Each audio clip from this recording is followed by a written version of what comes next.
All right, so are you ready to dive in? Because today we're dissecting this tech review that compared ChatGPT 4.5 to its like older version 4.0. I'm sure you've heard all this hype about 4.5. Like it's supposed to be, this AI that can like write poetry and, come up with recipes, and it's supposed to be emotionally intelligent and all this. But like, is it really all it's cracked up to be? Well, it is getting harder and harder, even for like the best AI developers, to just create these like massive jumps in performance with each new model. So the real question is, is 4.5 like a true leap forward? Is it just like a slightly better version? That's a really good point. So the article starts out by like challenging both of these versions with a pretty classic prompt. Write a poem about a rainy afternoon in New York City and then like create an image to go with it, which I feel like is such a like human thing to do, right? Like get inspired by a gloomy day. Oh yeah, definitely. And when you look at the results, you see that both of them, like they captured the scene, but they did it in like really different ways. So 4.5's poem used words like drenched and murmuring, and it gave it this really somber and like introspective vibe. But 4.0 went for a more like traditional rhyme scheme, using words like gray and spatter, which felt, I don't know, a little bit more like surface level. Oh, interesting. So what about the images? Did they like reflect the different tones? Yeah, so 4.5 used DALL-E 3, which is the newest image tool. And it like went for a super realistic picture of the city in the rain. You could practically like feel how damp the streets were. 4.0 also used DALL-E 3, but its image had this like almost artistic quality to it. Like it was kind of dreamy with blurred edges and this really interesting use of light. Like it's fascinating how the same tool can make such different styles just based on how the AI like interpreted the prompt. So it does seem like 4.5 is better at understanding those like little emotional cues, like what kind of mood we want with the prompt. Let's see how it does with something more like fact-based. The article gave them some Oscar trivia, like who won Best Actress in 2023 and what made the performance stand out. Yeah, because it's not just about getting the name right. It's about understanding like why that win was important and, the impact of the performance. Yeah. And they both got Michelle Yeoh right for her role in Everything, Everywhere, all at once. Okay, so they both got the facts, but I'm guessing they explained it differently. Exactly. 4.5 gave a really insightful response, almost like, like a mini essay. It talked about how Michelle Yeoh's win was historic, being the first Asian woman to win Best Actress, and how her performance had this really powerful mix of humor and action and emotional depth. 4.0, on the other hand, just gave like a list of reasons why she deserved to win. So it seems like 4.5 understood the bigger context, like the cultural impact, and not just like the technical part of winning. Okay, last challenge. They asked both models for a dinner recipe, something easy and different from pasta, but not too complicated. You know that feeling when you want something simple and delicious after a long day? Totally. And it's interesting how they took the word easy.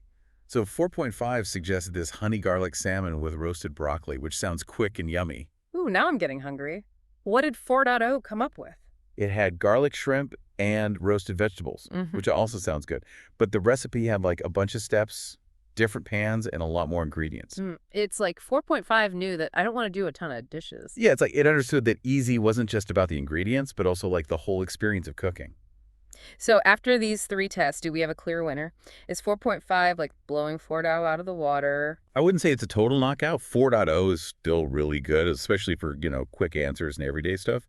But what's cool is that 4.5 seems to have this like deeper understanding of our emotions and what we want, even if we don't say it out loud. Like it's getting better at reading our minds. Exactly. And that brings up some interesting questions about how we'll interact with AI in the future. If it can pick up on those tiny cues, what does that mean for, personalized experiences or communication, even for like creativity? Okay, now that's where things get really interesting. We'll have to dig into those implications after a quick word from our sponsors. We'll be right back. Okay, so before the break, we were saying how ChatGPT 4.5 is like picking up on these subtle emotional cues and almost like reading between the lines. Yeah, it is pretty fascinating how this could like totally change the way we use tech in the future. Like imagine if your virtual assistant not only gets what you're asking, but also like senses your mood and changes how it talks to you. Yeah, that's kind of crazy. Like it could know when you need a pep talk or just want to vent without it like judging you. But it's also kind of creepy, right? Like having a machine that's so tuned into our emotions. It does make you think about privacy and how this tech could be used in bad ways.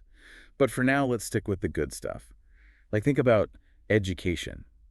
An AI tutor could change its teaching style depending on if a student's getting frustrated or how engaged they are. Oh, that would be amazing, especially for kids who don't do well in a normal classroom. Exactly. And in healthcare, imagine an AI companion for older folks who might be feeling lonely. You could help them with stuff, but also like give them emotional support. Those are some really good examples, but we can't just ignore the bad stuff. What if AI is used to, like, manipulate people or take advantage of them? Yeah, those are valid concerns. We need to be really careful as this tech gets better. We need like clear rules and safeguards to make sure AI is used for good, to help people. Right. It's not enough to just talk about the cool features. We need to have these conversations now before it gets so advanced that we lose control. I totally agree. But shifting gears a bit, we got to remember that 4.5 is still like brand new. The article even said it's not finished yet. So all those cool abilities we talked about could get even better. So like, for those of us who are already using ChatGPT, should we rush to get 4.5 right now? That's a good question. Yeah. Honestly, for most people, 4.0 is still super powerful. The changes are kind of small. So unless you're like really trying to push the limits of AI or, exploring those deep emotional things, you probably won't even notice a huge difference. That's good to know. It takes the pressure off to always have the newest AI. But speaking of the future, what else is happening in the AI world that we should be watching? What's coming next? Well, one thing that's really exciting is what's called multimodal AI. Multimodal AI, what is that? Like an AI that can ride a bike and juggle at the same time? No. It means that AI can understand and create stuff across different modes, like text, images, audio, and video. So instead of just typing, you could have a whole conversation with AI, and it could talk back, show you visuals, and even use music. Whoa, that sounds like something out of a sci-fi movie. But how would we actually use that kind of tech? Oh, the possibilities are endless. Think about education again. Imagine a virtual classroom where students from all over can interact with each other and the AI teacher in a super immersive way. Or in healthcare, a doctor could use multimodal AI to look at a patient's history, their scans, and even their tone of voice to get a better diagnosis. Okay, now my mind is officially blown. This is all so cool, but it's a lot to process. It feels like the AI world is changing so fast. It really is. And that's why it's so important to stay informed and involved in these conversations. AI has the potential to change our world in good and bad ways. It's up to us to make sure it develops the right way and that it helps everyone. I totally agree. The more we know about AI, the better we can handle all these changes. Exactly. That's what the deep dive is all about. We want to help our listeners understand these complex topics, explore the details, and help them make smart decisions about their relationship with technology. Well said. One thing that really stuck with me from the review was that even though AI is getting better at understanding our emotions, it doesn't actually feel emotions itself. Yeah, that's a super important difference. Yeah. It's easy to think these AIs are becoming human, but at the end of the day, they're just really complex algorithms. So even if 4.5 writes a poem that makes us cry or music that gives us goosebumps, it's not actually feeling anything. It's just processing information and creating stuff based on what it's learned. Yep. It's like a magician creating an illusion that seems real, but it's all tricks. Okay, so we've talked about emotional intelligence, the good and bad possibilities, and how AI is still artificial. But what does all this mean for the average person? How should we be using AI in our everyday lives? That's the big question. And I think the answer is to be both curious and careful.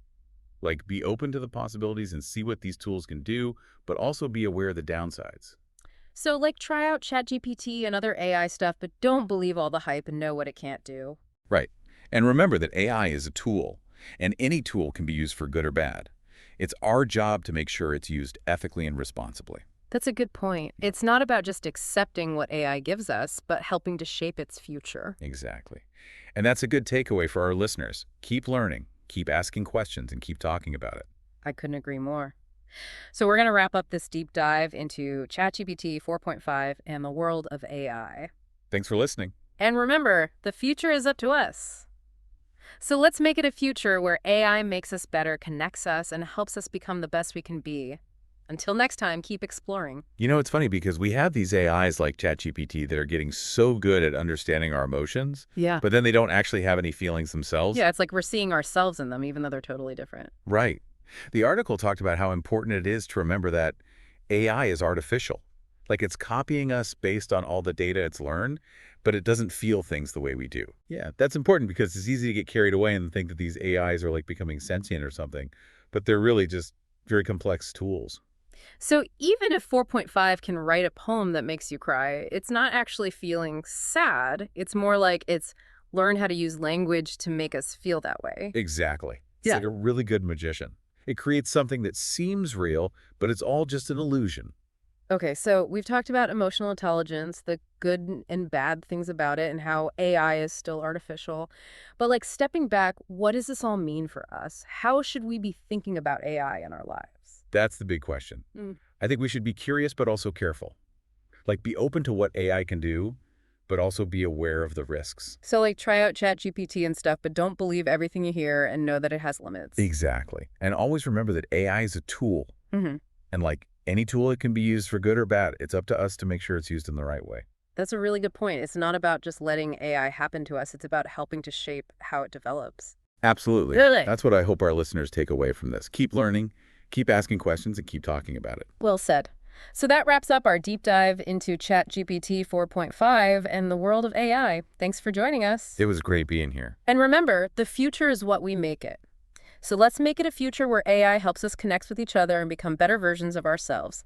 Until next time, keep exploring.